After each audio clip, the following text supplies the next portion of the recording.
The teacup sat innocently on the silver tray. Steam rose in delicate spirals, carrying with it the scent of jasmine and something else. Something bitter that would never be detected until it was far too late. Sarah watched from the doorway as her master lifted the cup to his lips. Her hands didn't shake. Her face showed nothing.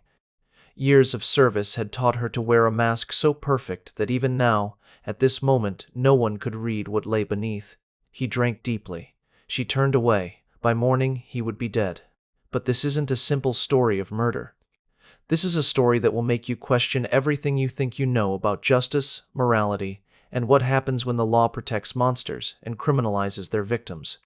What you're about to hear is based on a real case that shocked an entire nation and exposed a darkness that had been hiding in plain sight for generations. To understand this story, we need to go back to the 1850s in the American South. Those similar stories unfolded across the world wherever slavery existed. Picture a world where human beings were property, where the law didn't recognize enslaved people as having any rights whatsoever, where a person could be bought, sold, beaten, or killed with less legal consequence than harming someone's livestock. This wasn't ancient history. This was just over 170 years ago. Photographs exist from this time. There are audio recordings of people who survived this era. The plantation system created a hierarchy of absolute power. At the top sat the master and his family. Below them, a carefully structured system of control that touched every aspect of daily life. Overseers, drivers, house slaves, field slaves. Everyone had their place, and stepping outside that place meant punishment. The big house stood at the center of the plantation like a white monument to wealth built on stolen labor. Inside, enslaved people worked 18-hour days, cooking, cleaning, serving, caring for children who would one day own them. And in this world of complete powerlessness, where every aspect of your life was controlled by another person, where you had no legal recourse, no protection, no voice, some people found the only power they had left, the power to say no more. Colonel James Anderson was considered a respectable man by everyone who knew him, a pillar of his community. He attended church every Sunday, sitting in the front pew with his wife and 3 children. He served on the local council. He donated to charitable causes. His neighbors would tell you he was fair, perhaps even generous compared to other plantation owners. He allowed his slaves to have garden plots. He permitted religious gatherings on Sunday afternoons. He rarely used the whip himself, preferring to delegate such unpleasantness to his overseer. In the mornings, he took his coffee on the veranda, reading newspapers brought from Charleston. He enjoyed French wine with dinner. He played chess and discussed politics with other gentlemen planters. He doted on his daughter, little Margaret, who was learning piano. By all accounts of those who mattered, meaning other white landowners, he was a good man. This is important to understand, because the horror of this story isn't just about one cruel monster. It's about how evil becomes normal, how atrocity becomes acceptable when wrapped in respectability. Colonel Anderson wasn't whipping people in the town square. He wasn't a cartoonish villain. He was exactly the kind of man who makes oppression sustainable, someone who convinced himself and others that he was benevolent even as he participated in one of history's greatest crimes. He would tell you he cared for his people, that he provided for them, that they were like family, and perhaps he even believed it. Sarah had been born on the Anderson plantation. She never knew her father. He'd been sold away before she could form memories of him. Her mother worked in the fields until she died of fever when Sarah was 12. After her mother's death, Sarah was brought into the big house. The colonel's wife needed help with the children, and Sarah was young, pretty, and according to the mistress, trainable.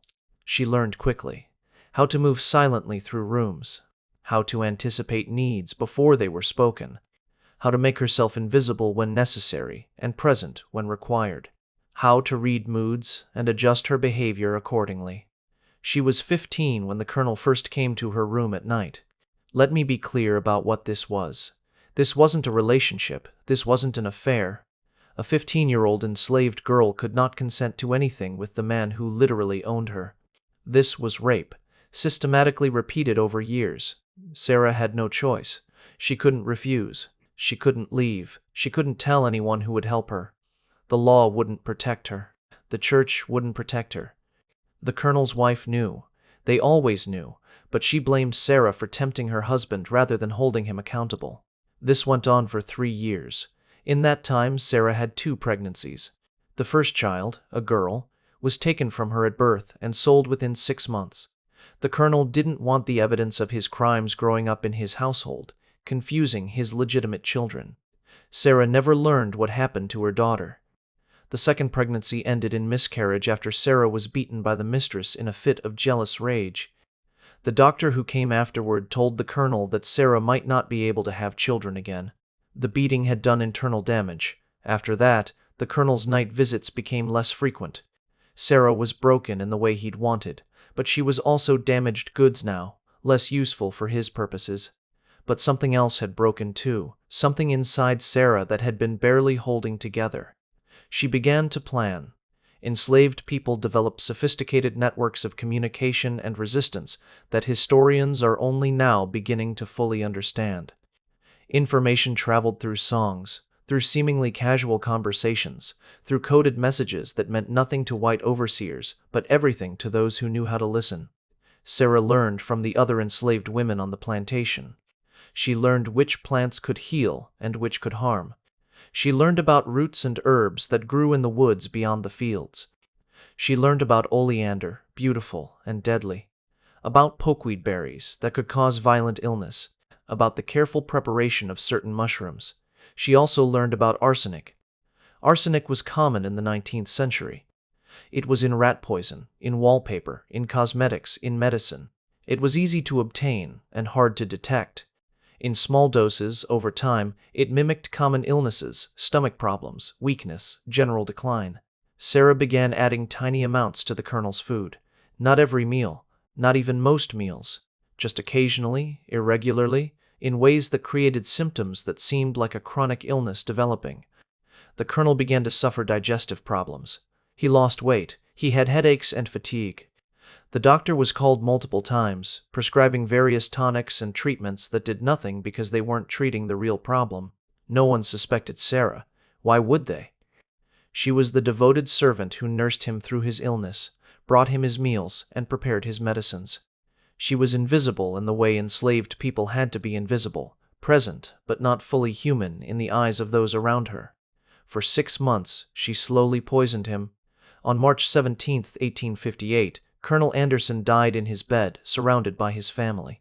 The death certificate listed the cause as gastric fever and general debilitation. He was buried with full honors. The minister spoke movingly about his life of service. The community mourned the loss of a good man. Sarah stood in the back during the funeral, eyes downcast, the picture of a grieving servant. She felt nothing. Or perhaps she felt everything. Rage and grief and trauma and relief all tangled together into something so complex that it couldn't be named. She thought she was safe, that she'd gotten away with it.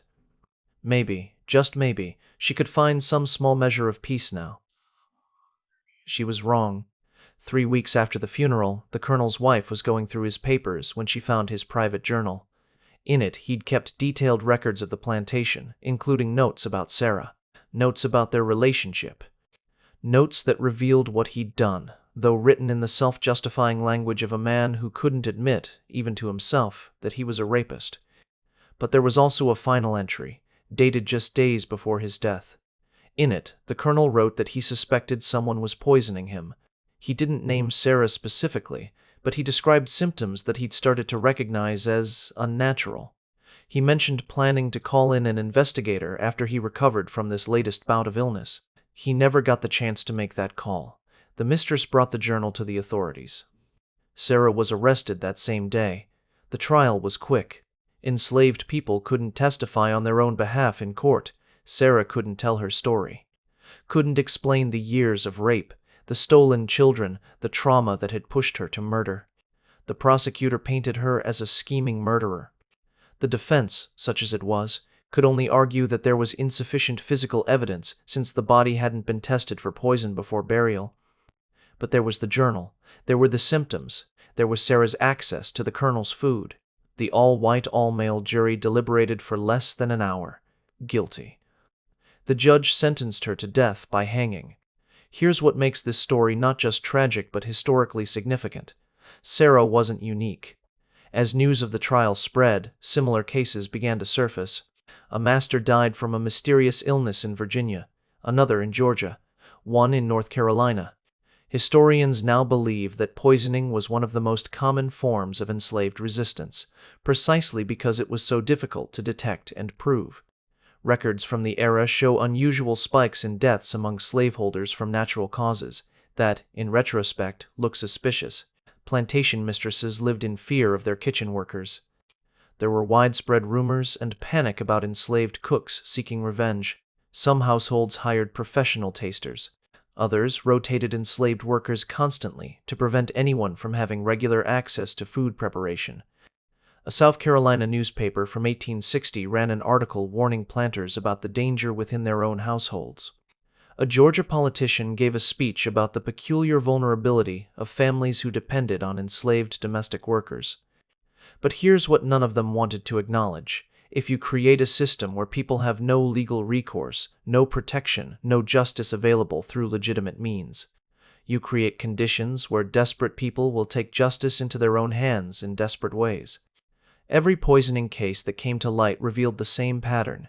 Years of abuse, sexual violence, stolen children, physical torture, and finally, murder as the only escape. The system was on trial, even if the courts refused to recognize it. And this extended beyond slavery. After emancipation, similar patterns appeared wherever extreme power imbalances existed. Domestic servants in Victorian England who poisoned abusive employers. Wives in societies where divorce was impossible, who poisoned violent husbands. People trapped in systems that gave them no other way out.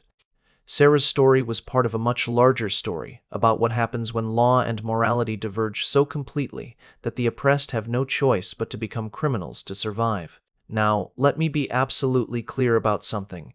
I'm not glorifying murder. Taking a human life is a profound moral act with serious consequences. But context matters desperately. When we talk about Sarah's crime, we cannot separate it from the crimes committed against her. She killed one man. But that man participated in a system that killed thousands, destroyed families, stole generations of human potential, and created trauma that echoes through centuries. The same legal system that sentenced Sarah to death for poisoning her rapist was the same legal system that made slavery legal, that made rape of enslaved women legal, that made selling children legal. Let that sink in. The law said Sarah deserved to die for killing her master. But the law said the master did nothing wrong when he raped a 15-year-old girl he owned, when he sold her baby, when he created conditions so unbearable that death seemed like the only answer. This is what we mean when we say that legal and moral are not the same thing. History is full of examples where the law protected evil and punished those who resisted evil, where the criminals were actually heroes and the law-abiding citizens were monsters. Sarah's story forces us to confront uncomfortable questions. What do you do when the system designed to provide justice instead perpetuates injustice? When the courts protect abusers and criminalize victims? When every legal avenue is closed and survival itself becomes an act of resistance? I don't have simple answers. But I know this: we cannot judge Sarah's actions without judging the system that created the conditions for those actions. We cannot condemn her murder without condemning the slavery, rape, and brutality that drove her to it. And we must remember that these questions aren't just historical. Today, right now, there are people trapped in systems that give them no legal recourse. Women in countries where marital rape is legal. Workers in conditions of debt bondage that amount to modern slavery. Children in situations where the very people supposed to protect them are their abusers. When we tell Sarah's story, we're not just talking about the past. We're talking about the eternal question of what justice means and who gets to define it. Sarah was hanged on July 3, 1858. There's no record of her last words. No detailed account of her final moments. She died as she'd lived in the eyes of the law, as property, not as a person. But her story didn't die with her. In the decades after the Civil War, formerly enslaved people began to tell their stories. The narratives they shared revealed patterns of resistance, survival, and desperate acts that history had never recorded. We now know that Sarah's story was one among hundreds, perhaps thousands. that poisoning cases spiked in the years before the Civil War. As the system of slavery became increasingly brutal and desperate, people took increasingly desperate actions. Some historians argue that this underground resistance, the poisonings, the work slowdowns, the sabotage, the escapes, did as much to undermine slavery as any abolitionist movement. That the system collapsed not just because of external pressure, but because it became unsustainable when the enslaved refused to cooperate in their own oppression. Which brings me to the next chapter of this story. Because Sarah wasn't the only woman who killed her master. She wasn't even the most famous. In the next video, I'm going to tell you about Celia, an enslaved woman in Missouri whose case went all the way to the state Supreme Court and exposed the impossible legal situation of enslaved women under American law. Celia killed her master in self-defense after 5 years of rape, and her trial revealed just how twisted the legal system had become. How a woman could be convicted of murder for defending herself against rape because enslaved women were legally incapable of being raped according to the law. Her case sparked national controversy and became one of the key moments that demonstrated the moral bankruptcy of slavery just a few years before the Civil War began. That story is even more complex, even more tragic, and even more relevant to understanding how legal systems can be used to perpetuate injustice. Hit subscribe so you don't miss it. Drop a comment if you have questions about Sarah's case, and share this video if you think this is the kind of history that needs to be told. Because the thing about history is, it's not really about the past. It's about understanding how we got here and making sure we don't repeat the same mistakes. The question Sarah's story asks us is still relevant today. What would you do if the law offered you no protection? If justice wasn't available through legitimate means? If survival meant becoming what the system called a criminal? Think about it. And I'll see you in the next video.